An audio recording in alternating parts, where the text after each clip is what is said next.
Hello and welcome back to Sulu Talks. मैं हूं आपकी होस्ट सुलग्ना। ये न्यूज़ देख रहे हैं आप? 18 जून 2026 को केतन लोहगर फोर्ट से नीचे गिर गए, जिसके चलते उनकी मौत हो गई। और उसके बाद आप जानते ही हैं, मीम्स ही मीम्स बन रहे हैं। यहाँ तक कि लोहगढ़ फोर्ट को सिया पॉइंट डिक्लेयर कर दिया और लोगों की भीड़ इकट्ठा हो गई है वो जगह देखने के लिए जहाँ से सिया ने केतन को धक्का मार के गिरा दिया था। नहीं, अच्छी बात है। हम लोग क्राइम्स को इतना ज़्यादा फोकस कर रहे हैं कि कैसे आजकल औरतें इतनी निर्दयी हो रही है, इतनी कुटिल हो रही है और ऐसे प्रपंच कर रही है। इसको उजागर करना बहुत ज़रूरी है। पर पता है प्रॉब्लम क्या है? हम लोग सिर्फ एक तरफ की कहानी देख रहे हैं, दूसरी तरफ की कहानी पे क्यों नहीं ध्यान देते? क्यों न्यूज़ चैनल्स दिन रात ये नहीं दिखाती है कि कैसे एक पति ने अपनी पत्नी को मार डाला या अपनी प्रेमिका के चक्कर में अपनी पत्नी को त्याग दिया? या क्यों ये नहीं दिखाते हैं कि कैसे एक पति के टॉर्चर के चलते एक औरत ने अपनी जान ले ली? ऐसे भी तो बहुत सारे न्यूज़ आते हैं, ऐसी भी बहुत सारी घटनाएं होती हैं। अभी हाल ही में अगस्त 2025 को निकी भाटी को उसके पति विपिन भाटी ने जिंदा जलाकर मार डाला। और इससे भी ज्यादा दर्दनाक पता है क्या है? ये सब कुछ उसके 6 साल की बच्ची के आंखों के सामने हुआ। ये न्यूज़ चैनल्स में दिखाया गया था और वो बच्चा रोते हुए कह रहा था कि उसके पापा और दादी ने मिलकर ऐसा किया। इस पर कितने मीम्स बने? इस पर आज तक कोई रेज क्यों नहीं है? क्या आप लोगों को ये नाम भी याद है? नहीं है ना? पर अफसोस, हम लोग मीम्स तभी बनाते हैं, हम लोग किसी ऐसे क्राइम को तभी बढ़ावा देते हैं जहां पे वुमन कल्प्रिट हो। क्योंकि विमेन विक्टिम होना तो आम बात है, आज से थोड़ी सदियों से चला आ रहा है। हमारे देश में ही नहीं, इंसानी इतिहास में जब भी क्राइम हुए हैं अक्सर विमेन के खिलाफ हुए हैं, औरतें ही बलि का बकरा बनी है। तो इसको हम क्यों बड़ा न्यूज़ बनाएं, इस पे हम क्यों मीम बनाएं? इसलिए हम लोग खुश हैं जब हम देखते हैं कि एक औरत ने ऐसा कुछ कर दिया, तो चलो अब इस पे हम अलग अलग तरह के कंटेंट बनाते हैं। और कहीं ना कहीं इसी असंवेदनशीलता के चलते आज क्राइम जेंडर बेस्ड हो गया है। क्राइम तो क्राइम होना चाहिए ना, चाहे औरत को मारो या मर्द को या ट्रांसजेंडर को।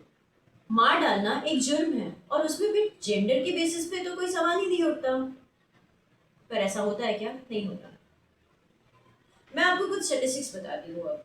नेशनल क्राइम रिकॉर्ड्स ब्यूरो यानी एनसीआरबी देश में जितने भी और जो भी क्राइम्स होते हैं उन सब के रिकॉर्ड्स मेंटेन करती है। और आपको भी चाहिए तो उनके वेबसाइट पे ये सारे डिटेल्स मिल जाएंगे। और इनके वेबसाइट के आंकड़ों के अनुसार सन 2021 में 6753 डाउरी डेथ केसेस रजिस्टर्ड हुए पूरे इंडिया में। सन 2022 में 6450 और सन 2023 में 6156 डाउरी केसेस पूरे इंडिया में रजिस्टर हुए। अब आप कहोगे ये तो अच्छी बात है, नंबर्स कम हो रहे हैं। पर ये सिर्फ वो केसेस हैं जो रजिस्टर्ड हुए हैं। और डाउरी के चलते सिर्फ डेथ नहीं होता है, डाउरी के चलते एक औरत को कई बार जिंदगी भर के लिए प्रताड़ना झेलनी पड़ती है। मरते दम तक उसे ये एहसास दिलाया जाता है कि वो अपने पति के घर में कुछ नहीं लेकर आई, उसकी जिम्मेदारी थी जो उसने नहीं निभाई। तो पहले डाउरी डेथ के बारे में बात कर लेते हैं। देखिए, डाउरी के चलते जो डेथ्स होते हैं, मतलब दहेज की लालच में जो भी मौत होती है औरतों की, वो दो किस्म के, एक्चुअली 3 किस्म के होते हैं। होमिसाइडल, जहाँ पे उसे मारा गया है, सुसाइडल, जहाँ उसने खुद आत्महत्या की है, और इनकंक्लूसिव, जहाँ पर हमें नहीं पता चला कि क्या हुआ था एग्जैक्टली। अब एक रिसर्च हुआ था जिसका मैंने आपके साथ यह स्क्रीनशॉट शेयर किया है। आप चाहे तो ये ऑनलाइन अवेलेबल है, आप जाके इसको डिटेल में पढ़ सकते हैं। इस रिसर्च के चलते पता चला है कि ऐसी डाउरी डेथ्स जहाँ पे आग लगने की वजह से मौत हुई है, चाहे वो उसने खुद को आग लगाई हो या उसके ससुराल वालों ने, ऐसे केसेस 41.67% डाउरी डेथ्स का कारण है। वहीं पे हैंगिंग, मतलब कि गला घोटकर या पंखे से लटक कर जान देना, again could be homicidal, suicidal और इनकंक्लूसिव, उसमें 16.67% डेथ्स हुए हैं। और फिर एक तीसरा तरीका है जो है स्टैबिंग।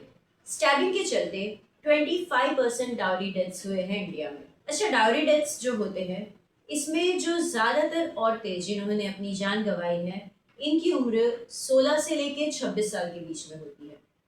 और इस रिसर्च से ये भी पता चला है कि ज़्यादातर ये जो औरतें थी, ये हाउसवाइफ्स या होम मेकर्स थी। एक और डेटा जो मिला है, वो ये है कि जो ये डाउरी डेथ्स होते हैं, इसमें से 41.67% डेथ्स ससुराल में होते हैं। तो क्या ये आंकड़े काफ़ी है? बिल्कुल काफ़ी है।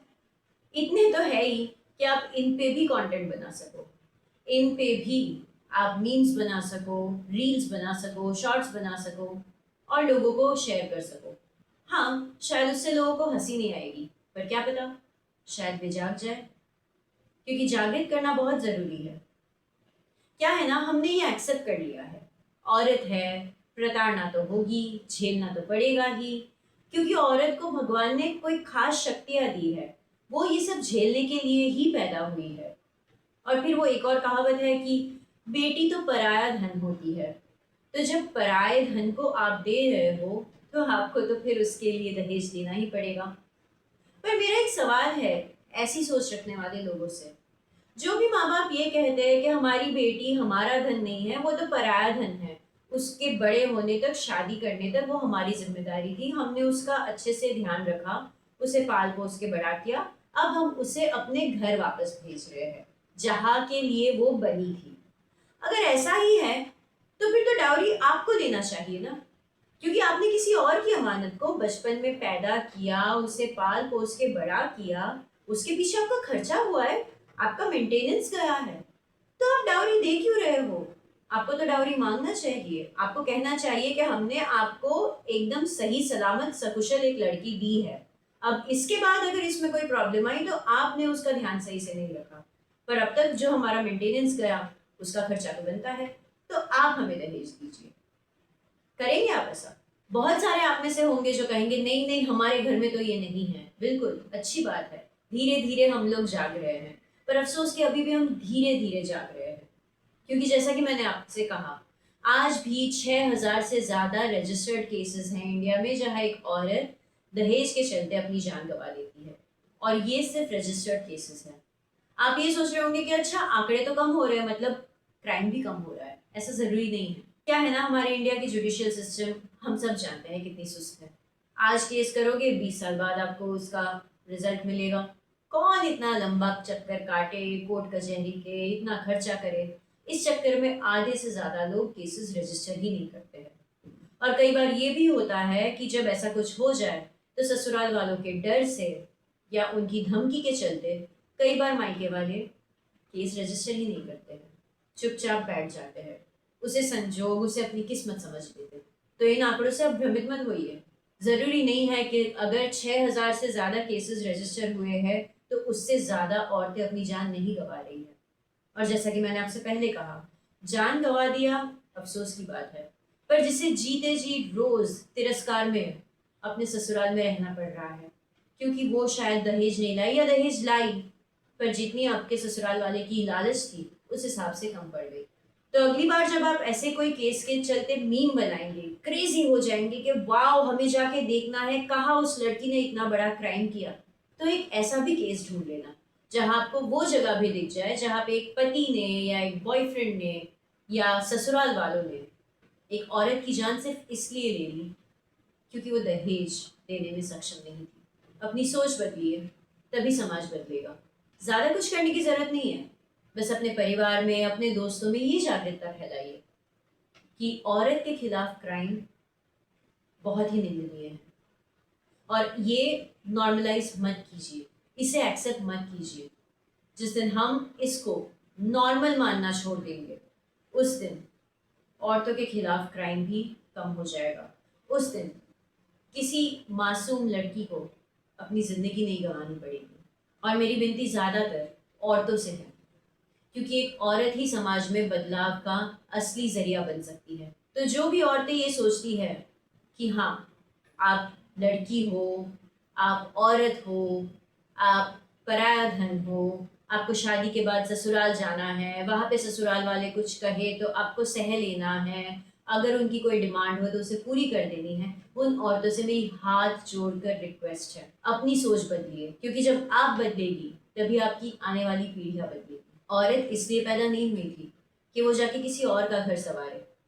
औरत इसलिए पैदा हुई थी कि वो जिस भी घर में जाए उसे अपना बना के रखे। पर वो अपना तभी बना सकेगी जब उसे वो अपनापन मिलेगा।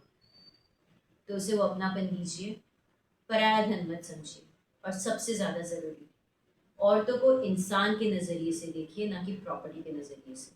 आज का एपिसोड यही ख़त्म करती हूँ। आपको ये एपिसोड कैसा लगा, इससे आपने क्या सीखा, ज़रूर बताइएगा कमेंट्स में। मिलते हैं अगले एपिसोड में। तब तक के लिए thank you and keep watching सुनी टॉक्स।